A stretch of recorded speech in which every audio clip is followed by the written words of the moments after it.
What's up everybody?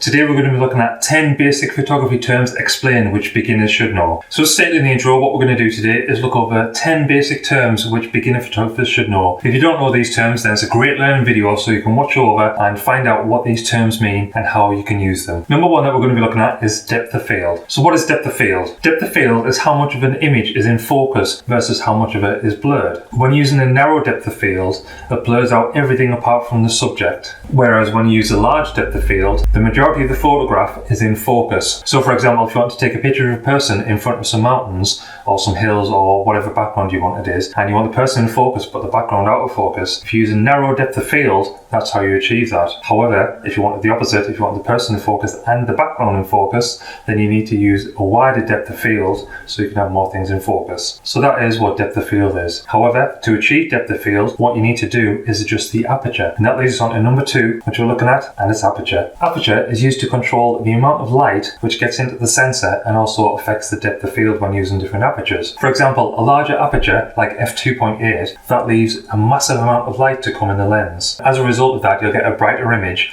and you'll also have a shallow depth of field. On the opposite spectrum, when you change the aperture to say f22, something like that, the image is going to be much darker because there's less light coming into the shot. However, more of your image will be in focus. For example, if you're shooting portraits on f1.8 or f2.8, your field of view which you can focus on is very, very narrow. So for example, you may take a picture of someone's face, you focus on the eye, however the nose and anything back there will be out of focus. Whereas if you use something, maybe if you go to f12 or f16, you have more of the face in focus. So if you focus on the eye, your nose will be in focus, your head will be in focus, and also the foreground and background. So it depends on what sort of image you want to produce as to what aperture you would use. If you're shooting in the dark and you don't have flashes and you're using all the light which is coming in around your environment, if you shoot at f1.8 or f2.8, that'll let in more light to the sensor, so your image will be much brighter rather than shooting at something like f22 where your image will be much darker. That leads us on to number three, which is shutter speed. The shutter speed is basically how long the shutter is left open to capture light and data to the sensor when you're taking a photograph. Generally, there's a fast shutter speed and a slow shutter speed.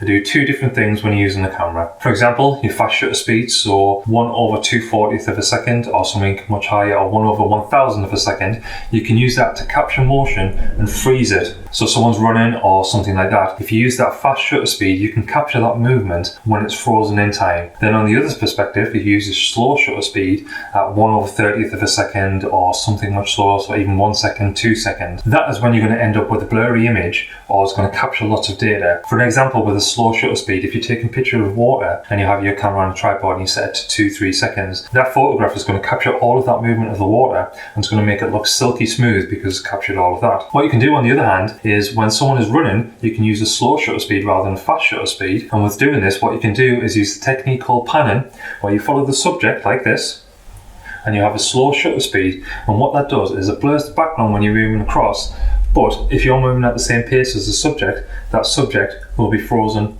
on the picture. So as stated with the tripod earlier, if you're using a fast shutter speed, generally you can get away without using a tripod and your pictures will still be sharp and not blurry or shaky. However, if you're using a slow shutter speed, generally you need to use a tripod or use something to hold the camera steady throughout the amount of time that the shutter speed is open. Time to move on to number four, and this one is ISO. What the ISO does is adjust the sensitivity of the sensor to light. So as a basic method, the lower the ISO, the less light's going to get let in. However, the higher the ISO, the more light you can get in. So if you're in a dark environment, you need to use a high ISO. If you're outside, then you use a lower ISO. But what I recommend is, if you can get away with it, use a slow shutter speed or an aperture of f2.8, f1.8 to let in more light rather than bumping up ISO. The issue which comes with bumping up your ISO higher is that you get noise in your image, because the higher the ISO, the more grain and noise you get with it. So ideally what you need to use is a low ISO, especially in well-lit environments, and only bump up the ISO when you need to in a dark environment. However, the only other alternative is adding extra lights, so you can use a smaller ISO.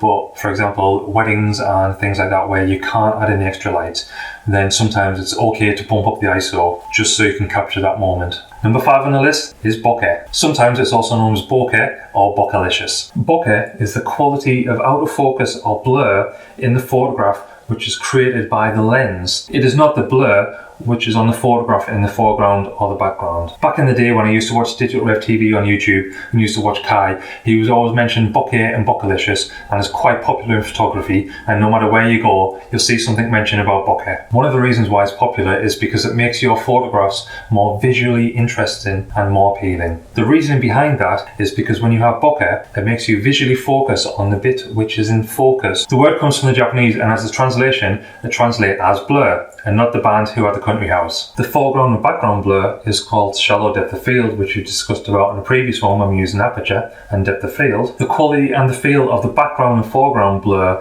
and also the lights, i.e. sometimes bokeh balls when you have the lights behind us which are blurred, that is known as the bokeh rather than the blur itself. Number 6 on the list is colour temperature. Colour temperature is also known as white balance, and what it does, it measures the light's colour. As a quick example to explain white balance is when you look at cars, the older cars have yellow style headlights, or they're a bit more on the yellow side, whereas the new ones that have LEDs are more white, and that is the different colour temperatures. When you're talking about warm colours and cold colours with colour temperature, your reds and yellows are your warm, and your blues and whites are your cold. Colour temperature and white balance are measured in kelvins, and you go through the different kelvins to get the different styles. So the lower the Kelvin number, the colder the image is, the higher the Kelvin number, the warmer it is. Generally, when using strobes and things like that, you come out with 5600 Kelvin, and that is your daylight balance. On your camera with the different white balances, you have cloudy, sunny, and a lot more different ones. All of those have a Kelvin based into it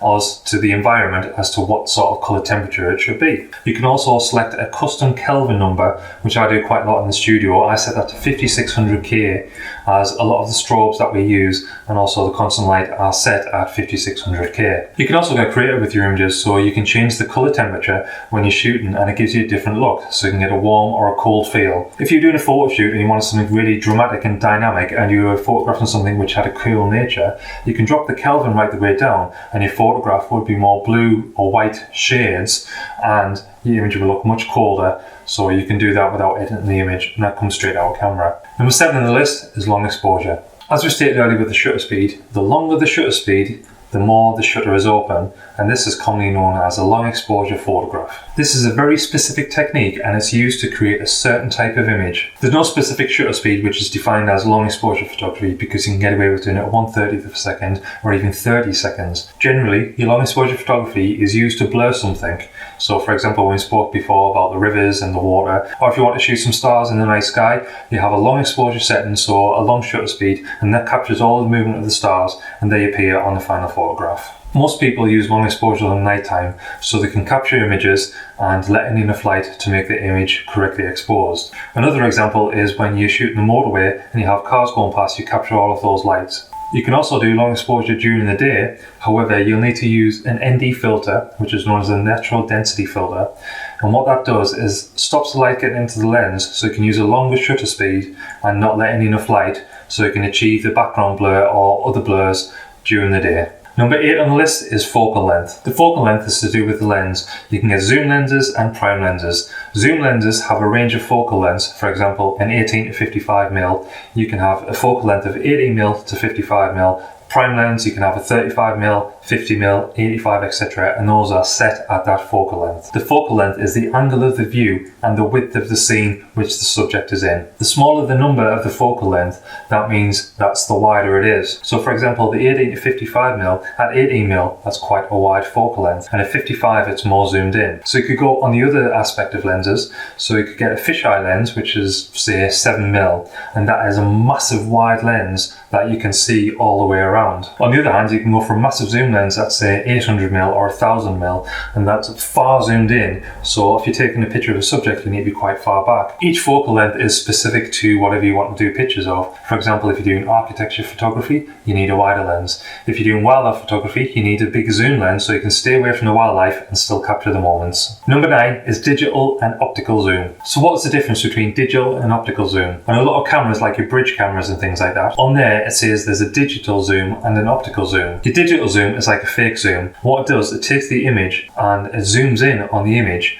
and it makes it pixelated and worse quality. However, it's more zoomed in than what the normal image will be. As a result, the photograph is of less quality and more pixelated. What you want to do is, if you want to get in closer on a shot when you've only got your optical and digital zoom in as far as you can with optical, then take that image on the computer and crop it in from there. With doing that, you can maintain the image quality and your crop will be much better quality and not as pixelated as it would be with digital zoom. So if you can, with using bridge cameras, much prefer to use optical zoom rather than digital zoom. All SLR cameras with your changeable lenses and things like that, there's no digital zoom on that, that's just your optical zoom. So you zoom with your lens and that's it, so you don't have to worry about using the digital zoom and getting more pixelated images. Last but not least on the list is number 10, and that is noise. We've gone over this earlier with regards to ISO when we're talking about noise, and the higher the ISO, it lets in more noise. Generally in photography, when using noise, it causes a lot of confusion between people. However, it's crucial to understand noise and when to use it and how correctly to use it to maximize your photography. So generally, noise happens when you're bumping up your ISO and letting in more light to the camera sensor than what your camera is generally used to or spec'd up to use. For example, most cameras these days can do 1600, 3200 ISO and not get a lot of noise in it. But it's when you go into figures like 25,600 ISO, that's when a lot of noise comes in and you get a lot of grainy and noisy images. There is software out there so you can reduce noise. So I use Capture One and there's an option in there to reduce noise, and also Lightroom, Photoshop, and there's programs specifically designed to help with noise. Sometimes noise can be a good thing. So if you're trying to replicate some photographs which are taken a long time ago, you want to recreate them, then generally they would have had noise in because of the times when we're doing the film photography and things. So you can add in some noise and it gives it a more real feel like it would be with film. The other thing which we touched on earlier is if you're doing wedding photography or any sort of documentary photography, sometimes capturing that moment, even if there's noise on it, is much better than not actually capturing it. So if you wanted to use a high shutter speed to capture movement, and obviously you're on your lowest aperture and you need to bump your ISO up to get enough light in, that is acceptable because you're capturing that moment as it was happening and when it was happening. Whereas if you didn't want noise in your image and use the lower ISO, you'd have to reduce your shutter speed down, and because of this your images would then be blurry, especially if there's something moving. So like a first dance at a wedding, if people are moving around and you're using slow shutter speed and a low ISO, your images are going to come out blurry because you're just going to capture all the motion. Whereas if you use a higher shutter speed and a higher ISO, you're going to be able to freeze that motion as it's happening and you're going to get much better images even though you've got noise on. Hope you enjoyed the video and you learned a bit something. I'm going to be shooting a lot more of these videos going through basics and other intermediate things with regards to cameras, different settings, and also flashes and other things. If there's something specific which you want to learn or you want us to do a video on, leave a comment below. And again, if you enjoy the video and want to watch more, please subscribe to the channel, click on the notification bell so you can be updated when the new videos come on, and also give the video a like and a comment. And until next time, see ya.